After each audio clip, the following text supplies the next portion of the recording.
শেষ railway station, the last railway station.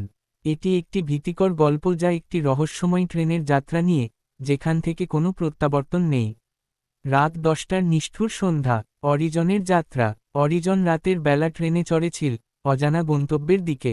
ঘণ্টা 10-এ আগমন, পৌঁছে গেল একটি পরিত্যক্ত, নিস্তব্ধ রেলওয়ে স্টেশনে।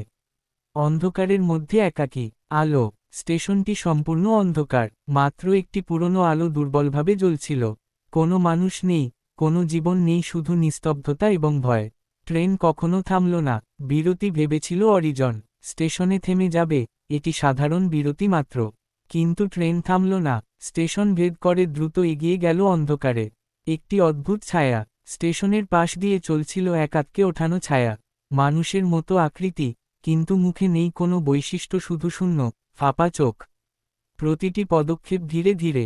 ছায়াটি দেখা গেল, দূরে অন্ধকারে একটি আকৃতি ভেসে উঠল। ধীরে এগিয়ে আসছিল, প্রতিটি মুহূর্তে কাছাকাছি হচ্ছিল ভয়াবহভাবে। আর থামল না, সরাসরি অরিজনের দিকে এগিয়ে আসছিল নিরন্তর।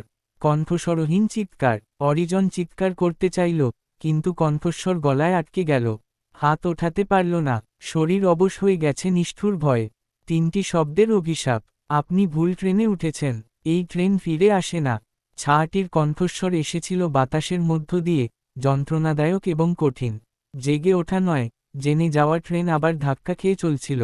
তখন অরিজন সবকিছু বুঝে গেল, এটি কোনো সাধারণ ট্রেন নয়, যেখান থেকে ফেরা নেই।